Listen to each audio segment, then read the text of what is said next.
Hey guys, it's the Wayward Sister here and welcome to my channel. Today I am going to be making an omelette. That's why we're in the kitchen again.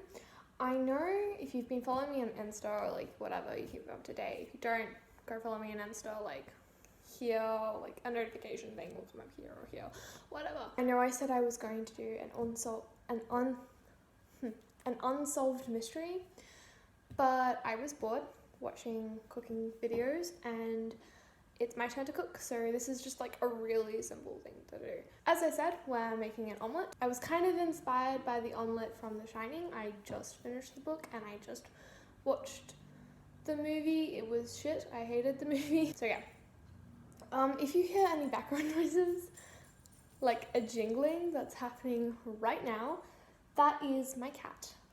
My cats are almost always in my videos, so you should be used to it by now. So yeah, for this omelette, you are going to need some tomato relish for like seasoning, an onion. I didn't have any normal onions, so we have a French onion or a bubble salad onion, as some people call them. Some baby Roma tomatoes. I don't know, just baby tomatoes, whatever. Some mushrooms. We had 2 left over from the roast that my pa did the other day, so mushrooms. Cheese, because in the book she puts it with cheese and I don't think there's an omelette that is good without cheese, so cheese. Some butter. I don't have any butter, so margarine. Some spinach, baby spinach, because green, we need green. And we're also having an avocado in here for on top or like for salad or something like that. And of course you're gonna need your eggs, your nice, beautiful, free-ranged eggs. Anyway, so first things first, you're gonna wanna cut up your onion. So let's head over to the chopping board. So like usual with the onion, you're just gonna wanna dice the onion. Oh, Jesus Christ, this like always happens, and why do I use such a small board? I don't know. I have a preheated pan with margarine or butter or whatever you want, and then we're just gonna like do the onions one-handedly. You, of course, will not be doing this one-handedly. You'll be doing this sensibly. Sorry for the noise in the background. The kettle is boiling. Oops. Okay, you don't want to tip the thing in. Okay, yeah, you're just gonna want to saute these. Okay, the onions are sauteing in the background. The kettle is off, thankfully. And now we're going to get some mushroom and we're going to gently, unlike smashing an onion, onions are hard and like filled with crying juice, so they deserve to be smashed. But our mushrooms are sweet and precious, so we're going to gently dice them. And add them into the pan, the sauteing onions. It's looking pretty good already. Ugh. Also, don't do this one-handedly. Now, you're just going to want to stir that up. I added a bit of pepper and some freshly captured rosemary that I got. If you saw my last cooking video, I had some freshly captured rosemary. Not as much as this, I think, but I just love having a rosemary bush. Rosemary is really easy to grow. So if you want to grow rosemary, I recommend growing rosemary. Now that you have your onions and your mushrooms mingling with each other, saying hello to the rosemary and the pepper, if you put pepper and rosemary in there, we're going to grab our baby Roma tomatoes. Baby tomatoes. We are going to struggle. Oh, no, never mind. Okay. This is what a baby Roma tomato look like. They're like the oblong shape, where baby, I think cherry tomatoes they're called, are like circular. They're like do. Whereas this is like do. Yeah, I'm great at describing things. So yeah, you're going to want to dice this. Okay, I've gone and put my cherry tomatoes in a bowl here. This is where we're going to beat our eggs and things like that. The onions and the mushrooms are now on a low simmer because they have been nicely sauteed and my hands are still sticky with tomato stuff. And there's tomato bits everywhere. I think I had like, counting the heads, I think I had 1, 2, 3, 4, 5, 6, 7, 8. I had about 9-10 tomatoes, or I don't freaking know, 7. So yeah, we're basically making our batter, if that's what you want to call it. And our batter will consist of tomatoes, this beautiful tomato relish to give a bit more zing to our probably less zingy thing, a less zingy batter, but yeah, this is just normal tomato relish.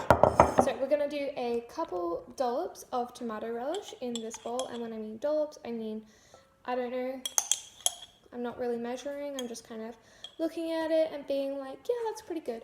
But you don't want too much tomato relish, because if you have too much tomato relish, your batter, I was about to say paste, your batter is going to be really tomatoey and it's not going to be nice. And I mean, unless you're into that, but like I personally am not. So what we are going to do now is we are going to use our eggs. So I'm cooking for 4 people, so I'm going to put 5 eggs in, because that sounds like a normal human number to put in. Okay, with camera adjusted, so you get this beautiful look at this really shit bowl, you are going to want to add a dollop of milk. I know you can't really see this, you're going to add a dollop of milk. Sorry for the camera angles and things like that. If you can't tell, I am not an expert filmmaker, so yeah.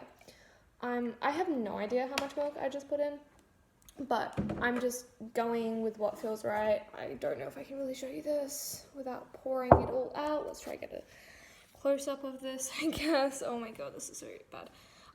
Yeah, that's that. So what you're gonna want to do, if you're professional, you're gonna want to get a whisk.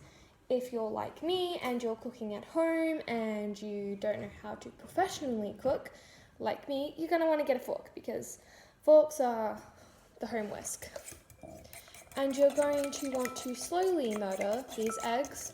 Now that your batter is nice and mixed together and chunky, you are going to want to add, ta-da, that was a bit too close, your baby spinach. Yay, baby spinach.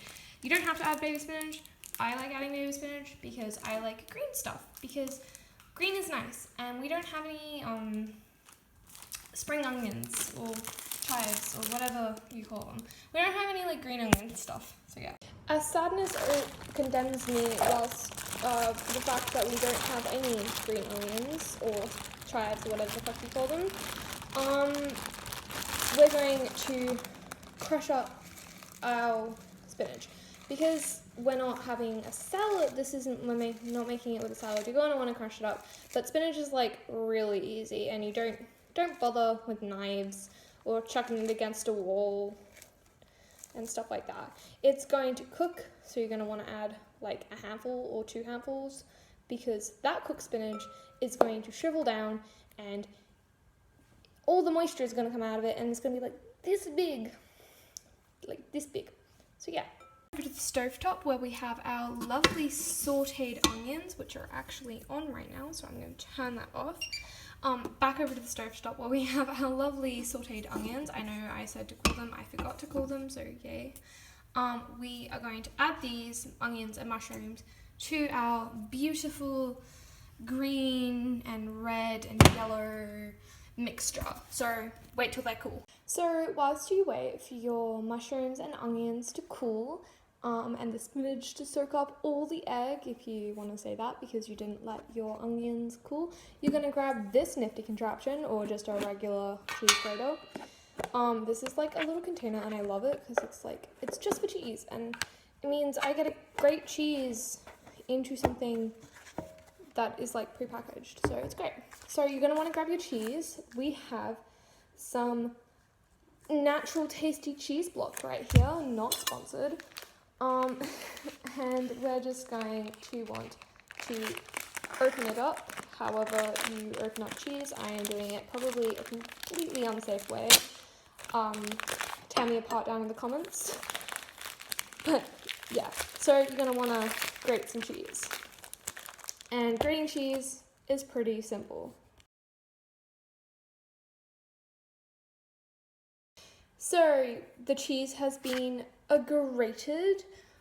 That's great. Haha, I'm so punny. So now what we're going to do, as you can probably see, I've got my bowl of goop, which you can't see right now because I'm not going to tilt that because it's going to spill everywhere. And I've also got this pan of lovely cold onions. So we're just gonna pour that in to our lovely goop and pray that it is in fact fully cold, because we didn't want to have to wait for ages because that would just be annoying. Sorry for the clanking. So you're just gonna want to mix that up, and then what you should have a really good looking mixture of some stuff, and the onions and the mushrooms will bring a lot of flavor, and the chutney that we added in before is also going to bring a lot of flavor. And yeah, so what we're going to want to do is just add like a really small handful of cheese to this. So what you're going to want to do is ignore the glare of the background, just pretend I'm like an angel with like filled with like amazing light, and set your pan to medium-high heat. You can probably hear it sizzling right now. That's because I added some margarine to it, because that's how Wendy in The Shining makes hers. I did add one more egg and dollop more milk to this batter because I realized I have a dad.